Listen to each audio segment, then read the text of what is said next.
Hello students, welcome to my YouTube channel Educational Sanjeevani. Myself Rishabh Singh and today we are discuss about Gauss's law and its applications. First of all मैं बात करूं तो अपन ने electrostatics start कर दी थी और electrostatics के जो सेकंड चैप्टर है जिसका नेम था गाउसेस लॉ एंड इट्स एप्लीकेशंस, उसके अंदर अपन ने 3 लेक्चर अपलोड कर लिए। 3 लेक्चर अपन पढ़ चुके हैं। तीनों लेक्चरों में बेसिकली बात करूं तो फर्स्ट ऑफ ऑल अपन ने पढ़ा था electric flux. What is electric flux? तो the number of electric field lines perpendicularly passing through any closed surface in the electric field is called electric flux associated with that surface। ये आपने पढ़ा था। Electric flux का formula आपने पढ़ लिया था, phi equal to E dot A vector form में और स्केलर फॉर्म में phi equal to EA cos theta, ये आपने देख लिया था। For small element phi equal to EDS cos theta भी अपन बोल देते हैं और फॉर ए लार्ज सरफेस, बड़ी सरफेस के लिए अपन बोलते हैं कि छोटे छोटे एलिमेंट्स का वेक्टर सम करके अपन फ्लक्स निकालते हैं। That means phi is equal to integral of E dot ds, ये आपने देखा था। ठीक है, इसके बाद में कुछ न्यूमेरिकल्स अपन ने कर लिए थे related to electric flux.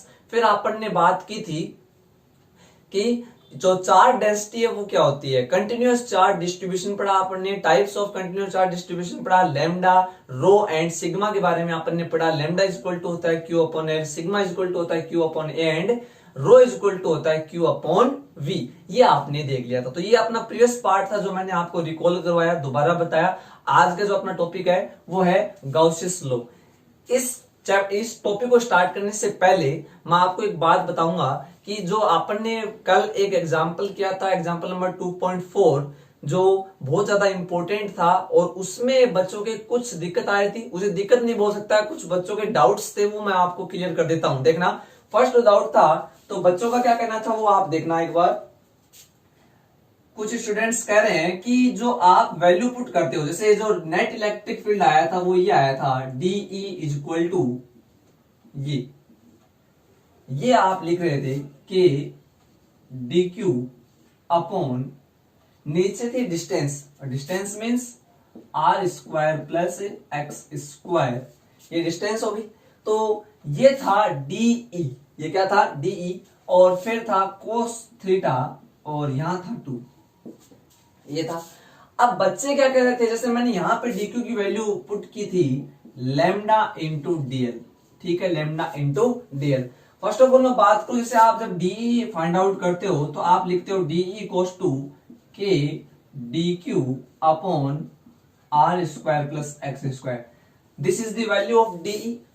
And जो स्टूडेंट्स उनका कहना है कि यहाँ पे आप DQ की वैल्यू पुट कर दो, तो जैसे मैंने DQ की वैल्यू पुट की यहाँ पे, तो ये आ गया lambda into DL upon R square plus x square. फिर स्टूडेंट्स ये कह रहे हैं कि आप यहाँ पे DL की वैल्यू पुट कर दो और कितनी लिख दो, पाई आर। देखो, तो कुछ स्टूडेंट कह रहे हैं यहाँ पे उनके डाउट था कि DL की वैल्यू क्या अपन पाई आर पुट कर सकते हैं, तो अपन पाई आर पुट नहीं कर सकते। देखो इसका मीन क्या है वो बताता हूं आपको। आपने लिया था एक सर्कुलर रिंग ले ली थी आपने, ये क्या थी, सर्कुलर रिंग थी अपनी। ठीक है, और मैंने बताया था आपको इस सर्कुलर रिंग की जो लेंथ है वो L है। वो कितनी है, L। भाई अपन ऐसे बोल सकते हैं कि इस सर्कुलर रिंग की जो लेंथ है वो 2 पाई आर है, इसकी सरकमफेरेंस के इक्वल है। And radius of this ring is R थी। और अपन ने 2 एलिमेंट कंसिडर किए थे यहाँ पे, DQ एंड DQ। ठीक है, और DQ की जो लेंथ है दैट मीन्स DL, और DL तो है इस DQ की लेंथ, इस वाले DQ की लेंथ भी कितनी है, DL ही है। अब आप जो कह रहे हो देखो, DL की वैल्यू आप पाई आर रख दो, जो मैं लिमिट में रखता हूं 0 से पाई आर, 0 टू पाई आर। बच्चे कह रहे हैं कि DL की वैल्यू क्या अपन पाई आर पुट कर सकते हैं, तो पाई आर पुट नहीं कर सकते। DL लेंथ पाई आर की इक्वल थोड़ी ना है, DL लेंथ है वो पाई आर की इक्वल नहीं है। यहां मैं DL की जगह, देखो इसे अपन सिंप्लीफाई करते हैं तो लास्ट में कुछ ऐसा बनता है, ये पाई आर और इंटीग्रल DL, और इस DL का इंटीग्रल L हो जाता है, फिर इसकी जगह ये क्या आ जाता है, पाई आर। इसका मीन क्या है और इसका मीन क्या है ये मैं आपको बताना चाहूंगा। देखो यहां पे आप कह रहे हो कि DL की वैल्यू पाई आर, यानी आप क्या कह रहे हो कि DL जो आपने एलिमेंट कंसीडर किया है उसकी लेंथ कितनी है, पाई आर की इक्वल है, लेकिन ये लेंथ पाई आर की इक्वल नहीं है। और इसका मीन क्या है कि 0 टू पाई आर डीएल, इसका मीन क्या है? तो देखो डीएल इंटीग्रेशन का मीन होता है सम, इंटीग्रेशन का मीन क्या होता है? सम। और 0 टू पाई आर का मीन क्या है कि 0 से लेके पाई आर लेंथ तक जितने भी डीएल आए हैं उन सारों का सम करना है, तो वो वाली लेंथ आपको काउंट करनी है। इसका मीन समझ में आया आपके? इसमें और इसमें क्या डिफरेंस है? तो इसका मीन है कि डीएल किसके इक्वल हो गया? पाई आर के, जो सही नहीं है, इट इज रॉन्ग। लेकिन इसका मीन क्या है कि डीएल का इंटीग्रेशन यानी सम ऑफ डीएल, जितने भी डीएल कंसीडर किए हैं कहां से लेके कहां तक, 0 से लेके पाई आर तक, उनका आप क्या कर रहे हो? सम कर रहे हो। मेरी बात समझ आ रही है? Vector sum. तो देखो यहां ये 0 सपोज कर लो और ये क्या हो गया? पाई आर हो गया। इसके बीच में देखो यहां भी डीएल हो जाए, यहां भी, यहां भी, यहां भी, यहां भी, यहां भी, आप चारों जगह क्या लोगे? जितनी भी जगह 0 से लेके पाई आर तक आप डीएल कंसीडर करोगे, बहुत सही, तभी तो ये पूरी रिंग काउंट होगी। अरे अभी तो 2 ही डीएल आए, इसका मतलब रिंग का केवल यही पार्ट क्या कर रहा था? इलेक्ट्रिक फील्ड प्रोड्यूस कर रहा था। जरूरी थोड़ी आप यही डीएल लो, आप यहाँ पे भी डीएल कंसीडर कर सकते हो, यहाँ पे भी डीएल कंसीडर कर सकते हो, यहाँ पे भी डीएल कंसीडर कर सकते हो, यहाँ पे भी डीएल कंसीडर, यानी आप कहां से? 0 से पाई आर तक कंसीडर कर सकते हो। दूसरा, ये वाला जो डीक्यू है ये इस साइड घूम जाएगा ऐसे। तो मेरी बात समझ रही है? आपने 2 डीएल लेंथ के 2 एलिमेंट चार्ज आपने यहां पे कंसीडर किए थे। आप डीएल लेंथ को पाई आर के इक्वल नहीं लिख सकते क्योंकि डीएल तो बहुत ही स्मॉल लेंथ है। ये वाला डीएल, ये वाला डीएल, ये वाला डीएल, ये वाला डीएल, ये वाला डीएल, ये वाला डीएल, ये वाला, ऐसे सारे ऐड होके किसके इक्वल हो जाएंगे? 0 टू पाई आर की। जी 0 से लेके कहां तक? पाई आर। तो डीएल का इंटीग्रेशन यानी डीएल का सम, सम मींस सारों को ऐड कर दो, और सारों को ऐड कर दो तो डीएल किस में कन्वर्ट होगा? एल में, और L means pi R. Length कितनी है? Pi R. समझ गए क्या? तो डायरेक्ट नहीं करना, ठीक है। चलो, तो ये तो आपका डाउट था जो मैंने क्लियर किया। अब अपन स्टार्ट कर देते हैं अपना टॉपिक, जो क्या है? गाउसियस लॉ एंड इट्स एप्लीकेशन। ठीक है, तो अपना जो टॉपिक है वो है गाउसियस लॉ। देखो गाउसियस लॉ क्या है? What is Gauss's law? बहुत ही ज्यादा इंपॉर्टेंट है और कई बार एग्जाम में आया है। Very very very very important definition related to this chapter.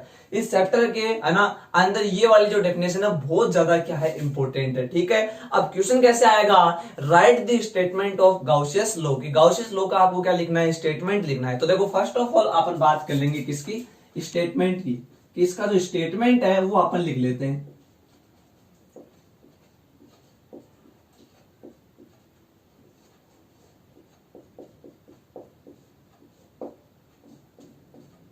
तो फर्स्ट ऑफ ऑल बात करूं मैं इसके स्टेटमेंट की कि इसका स्टेटमेंट क्या कहता है, क्या है इसका statement, what is Gauss's law. तो देखो गाउसियस लॉ की हेल्प से आप इलेक्ट्रिक फ्लक्स फाइंड आउट करते हो। क्या फाइंड आउट करते हो? Electric flux related to closed surface. कैसी सरफेस? कोई भी क्लोज्ड सरफेस है उससे रिलेटेड अगर आपको क्या निकालना हो? फ्लक्स फाइंड आउट करना हो तो आप गाउसियस लॉ काम में लेते हो। अब आप कहोगे सर गाउसियस लॉ की क्या जरूरत है? अगर अपन फ्लक्स काम में लेना है तो फ्लक्स तो अपन निकाल चुके हैं, phi is equal to E D S cos of theta, वहां से फ्लक्स आ जाता है। तो ये जो है फ्लक्स निकालने की शॉर्ट फॉर्म है। ये क्या है? Short form. उससे इजी वे में आप क्या कर सकते हो? फ्लक्स फाइंड आउट कर सकते हो। दूसरी बात, यहां से जो फ्लक्स निकल के आता है वो लार्ज यानी जो बड़ी सरफेस है, बड़ी क्लोज्ड सरफेस, उनके लिए अगर आप इलेक्ट्रिक फ्लक्स फाइंड आउट करते हो तो सिंपल वे में ये क्या करेगा? आपको फ्लक्स फाइंड आउट करके देगा। तो इसका जो स्टेटमेंट है, पहले मैं स्टेटमेंट लिखूंगा उसके बाद में आपको मैं बताऊंगा। तो इसका स्टेटमेंट क्या है वो मैं आपको बता देता हूं। According to this law, according to this law, the net electric flux passing through any closed surface, the net electric flux passing through any closed surface in vacuum, कहां पे बात हो रही है? वैक्यूम में बात हो रही है, is 1 upon epsilon naught times the total charge bounded by that surface. ठीक है, तो ये इसका स्टेटमेंट है। मैं लिखूंगा उसके बाद में आपको और ज्यादा एक्सप्लेन करूंगा। तो मैंने क्या बोला? सबसे पहले अपन इसका स्टेटमेंट देख लेते हैं। तो इसका स्टेटमेंट क्या कहता है? तो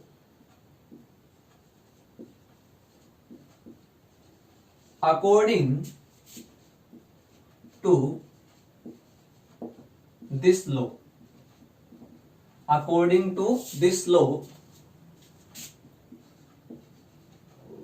the net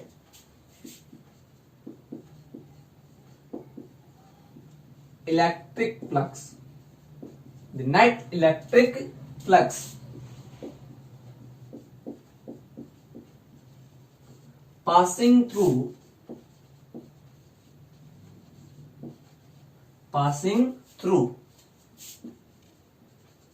any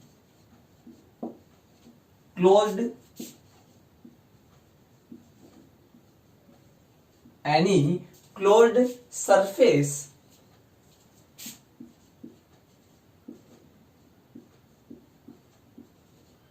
in vacuum is 1 upon epsilon naught times 1 upon epsilon naught times of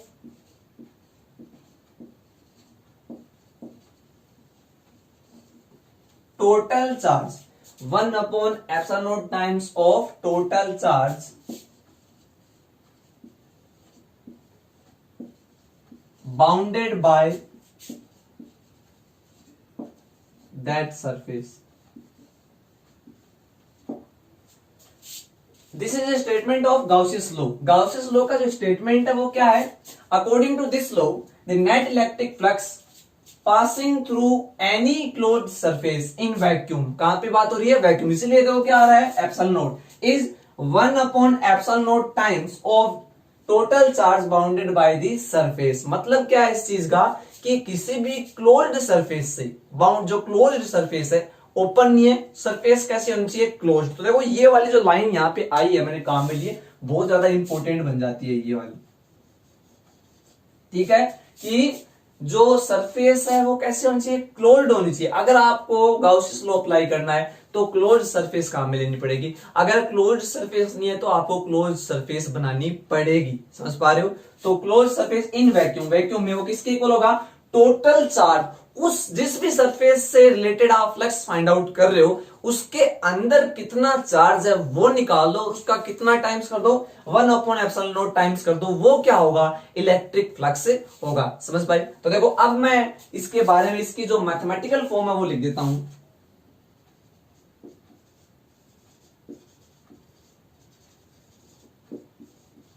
mathematical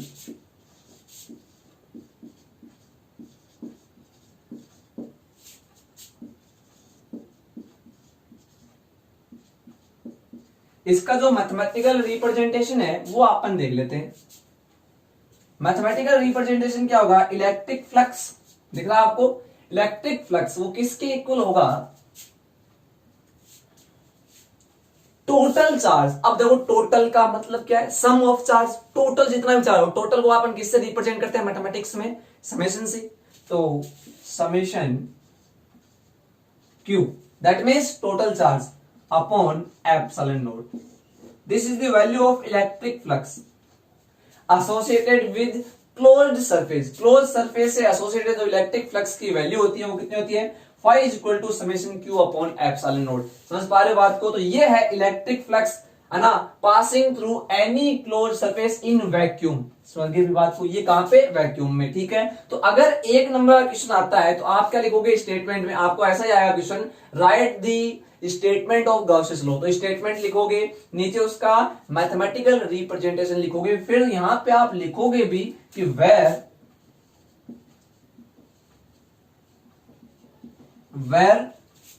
summation Q is equal to, summation Q is equal to, summation Q क्या है?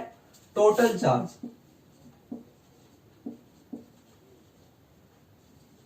Total charge. ठीक है. Bounded by surface. ठीक है, ये तो हो गया total charge. And epsilon naught, epsilon naught सबको पता है परमिटिविटी ऑफ वैक्यूम. तो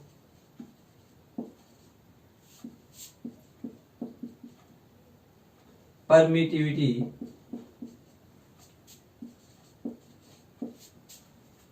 ऑफ वैक्यूम और value of epsilon naught is 8.85 into 10 to the power -12. ये वैल्यू होती है. तो ये था आपका गाउसियस लॉ. गाउसियस लॉ समझ में आ गया किसी भी क्लोज्ड सरफेस से रिलेटेड अगर आपको क्या फाइंड आउट करना हो, फ्लक्स फाइंड आउट करना हो, तो आप ये लिख के आओगे। अब देखना क्या अदर वे में, इसी के नीचे अदर वे के अंदर है ना, क्या मैं इसे ऐसे रिप्रेजेंट कर सकता हूं? देखो ये वाला आपको पता है क्लोज सरफेस, और क्लोज सरफेस जब होगी तो 3D बोल सकता हूं, लार्ज सरफेस में उसे बोल सकता हूं। और लार्ज सरफेस के लिए phi is equal to integral of E dot ds। Circle किसको डिनोट करता है? ये डिनोट करता है क्लोज्ड सरफेस को। कौन सी सरफेस है? Closed surface. Is equal to summation q upon epsilon naught. ये मैंने एक इक्वेशन लिखी है, phi is equal to integral of E dot ds is equal to summation q upon epsilon naught. देखो ये आप पहले पढ़ के आए हो, ये आपने अब पढ़ लिया, तो दोनों को मैंने इक्वेट कर दिया, सारों को मैंने क्या लिख दिया? इक्वल करके लिख दिया। ये जो इक्वेशन है बहुत ही ज्यादा इंपॉर्टेंट है, वेरी वेरी वेरी इंपॉर्टेंट, क्योंकि इसी इक्वेशन पे ये पूरा चैप्टर आपका आगे चलने वाला है। और ये जो इक्वेशन है ये आपके बहुत ही ज्यादा काम में आने वाली है, ठीक है। तो ये वाली इक्वेशन आपको ध्यान रखनी है कि फाई इज इक्वल टू क्या होता है? ई dot ds, integral of E dot ds। ये आप पहले पढ़ के आ चुके हो।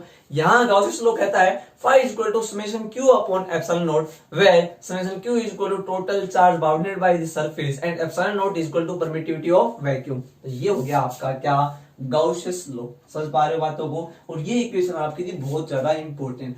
अब मेरे को एक बात बताओ कि अगर आपको कह दे कि गॉसियस लॉ का वैक्यूम में नहीं मीडियम में रिप्रेजेंटेशन करो, तो आप कैसे करोगे? तो ये मैंने आपको बता रखा है, देखना आप इसी के आगे लिख दोगे इन मीडियम।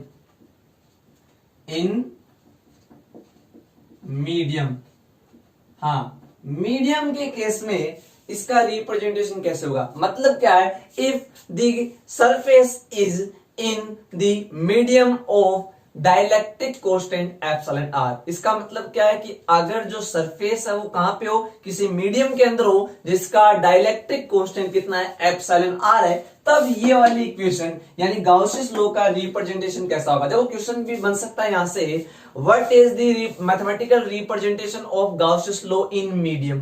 तो आप ये केवल ये इक्वेशन लिख के आओगे। मेरी बात समझ आ रही है? पूरा नहीं लिखना आपको, केवल अगले ने क्या पूछा है? मैथमेटिकल फॉर्म पूछी है। What is the mathematical representation of Gauss's law in medium of dielectric constant is epsilon r. Epsilon r dielectric constant वाले मीडियम के अंदर गॉसियस लॉ का जो रिप्रेजेंटेशन है, मैथमेटिकल रिप्रेजेंटेशन है, वो क्या होगा? तो क्या होगा? देखो इन मीडियम आप लिख दोगे, मैंने आपको सिखा रखा है कि फाई इज इक्वल टू, देखो क्या लिखोगे, ये तो आप पहले ही पढ़ के आ चुके हो।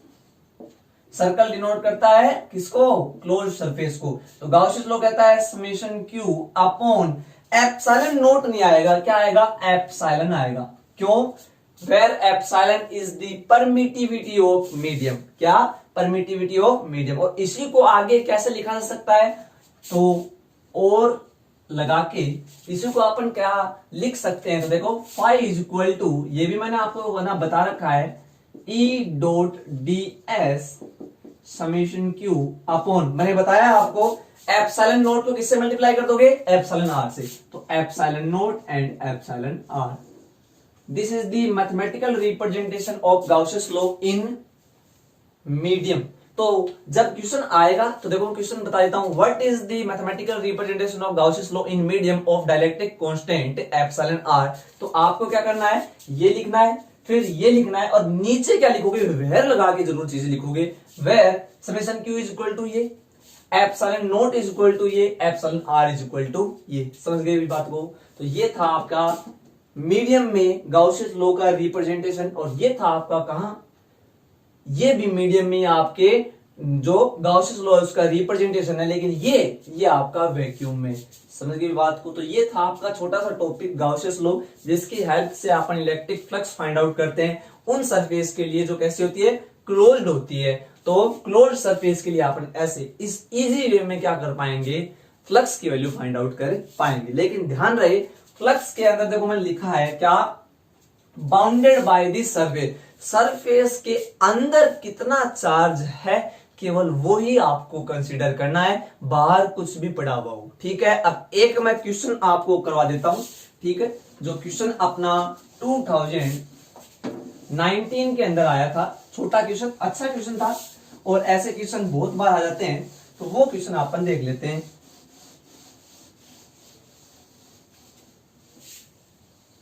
देखो क्वेश्चन कुछ ऐसे था,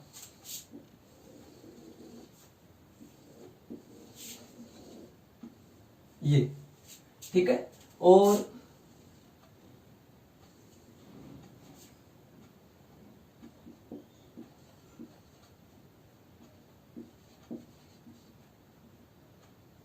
मैंने थोड़ा सा डेटा इसके चेंज कर दिए हैं ना, तो आपको इससे कंफ्यूजन नहीं होना।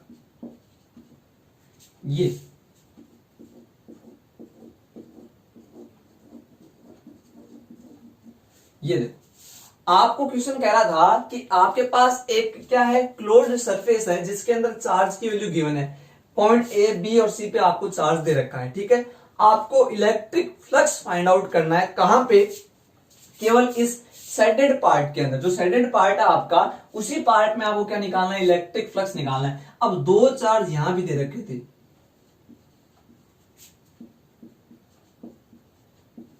ये देखो। अब बच्चे क्या करते हैं, ये क्लोज सरफेस हो गई, सर ने सिखाया था गाउसियस लॉ की हेल्प से अपन क्या कर सकते हैं, summation Q upon epsilon not से वैल्यू फाइंड आउट कर सकते हैं इलेक्ट्रिक फ्लक्स की। आपको इलेक्ट्रिक फ्लक्स फाइंड आउट करना है, लेकिन अगले ने जो कहा है वो पढ़ो, तो शेडेड पार्ट के अंदर क्या करना है, आपको इलेक्ट्रिक फ्लक्स निकालना है। ठीक है, तो सबसे पहले इलेक्ट्रिक फ्लक्स क्या करता है, summation Q upon epsilon not. Summation Q मतलब टोटल चार्ज, तो अपन निकालेंगे टोटल चार्ज। क्या निकालेंगे, टोटल चार्ज। टोटल चार्ज यानी दैट मींस समेशन क्यू की, समेशन क्यू की जो वैल्यू है वो कितनी है, तो अपन निकाल लेते हैं टोटल चार्ज समेशन क्यू। तो समेशन क्यू कितना आ जाएगा, तो देखो आप लिखोगे summation Q is equal to 2 plus 3 plus minus of 4।